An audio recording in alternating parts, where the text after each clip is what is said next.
खेडमध्ये शिवसैनिक आक्रमक झालेले आहेत आणि शिवसेनेचे कार्यालय आहे या ठिकाणी कार्यकर्ते आता जमायला लागलेले आहेत। आपण या दृश्यांमधून पाहू शकताय सकाळपासून कार्यकर्ते आहेत या ठिकाणी जमा झालेले आहेत आणि मोठ्या प्रमाणामध्ये या ठिकाणी घोषणाबाजी आहे ही सुरू झाली आहे। रवींद्र चव्हाण आणि रामदास कदम यांच्यामधला वाद जो आहे हा अंतिम टप्प्यामध्ये गेलेला आहे आणि कार्यकर्ते आक्रमक झालेले आहेत।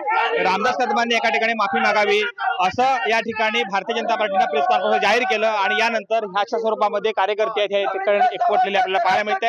आपण बातचीत करणार आहे। काय म्हणणं आहे तुमचं? काय म्हणणं आहे तुमचं? वरती पाय म्हणणं नेमकं काय आहे या ठिकाणी रवींद्र चव्हाण यांनी जी काही प्रतिक्रिया दिलेली आहे तर त्यांनी थोबाडाचा विषय केलेला आहे। रत्नागिरी जिल्ह्यात ज्यावेळी रवींद्र चव्हाण पाय ठेवतील त्यावेळी त्यांचं थोबाड त्यांनी सांभाळून ठेवावं हेच आमचा इशारा आहे शिवसेनेचा।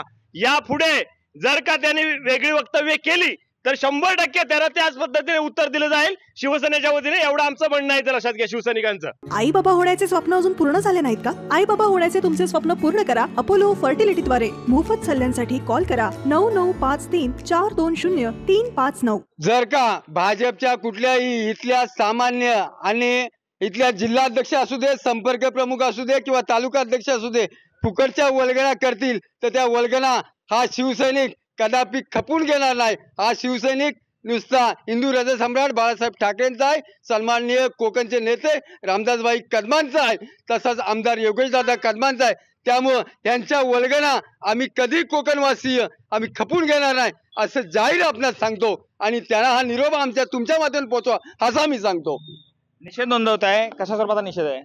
निषेध म्हणजे रवींद्र चव्हाण जे आमच्या नेत्यांबद्दल बोललेत, आदरणीय भाईंबद्दल, ते वक्तव्य त्यांनी बोलायला नको पाहिजे होतं। परंतु आता तुमच्याबाबत त्यांना एकच सांगणं आहे, आता जे तुम्ही भाईंना बोललात ह्याच्यापुढे जर बोललात तर तुम्हाला जसेच तसे उत्तर आम्ही शिवसैनिक म्हणून द्यायला तयार आहोत।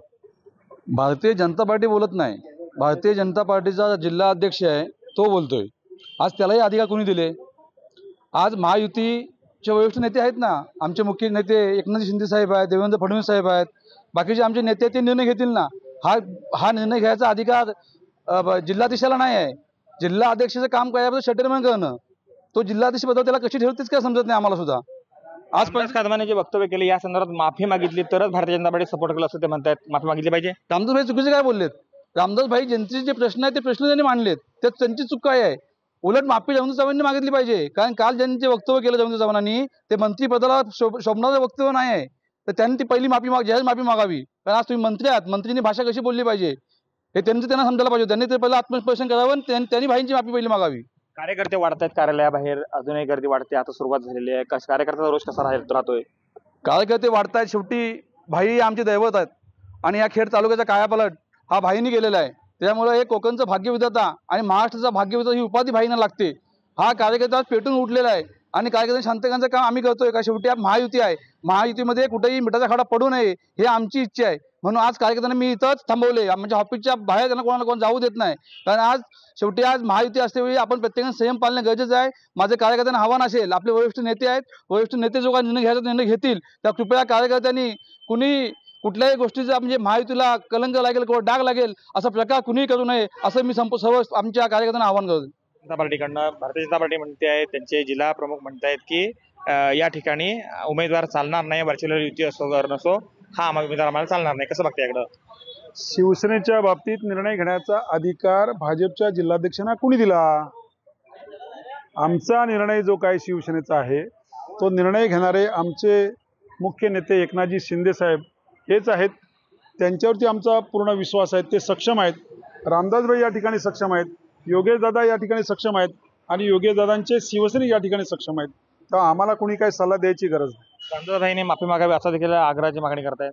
बघा, कुणी वायफल बडबड करावी आणि काही बोलावं असल्या बोलण्याला आम्ही किंमत देत नाही। कृष्णकांत साळगावकर, टीव्ही मराठी, खेड, रत्नागिरी।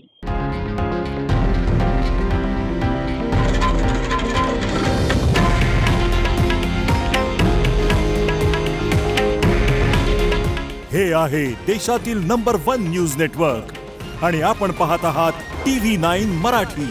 काळजी तुमची, हित महाराष्ट्राचं।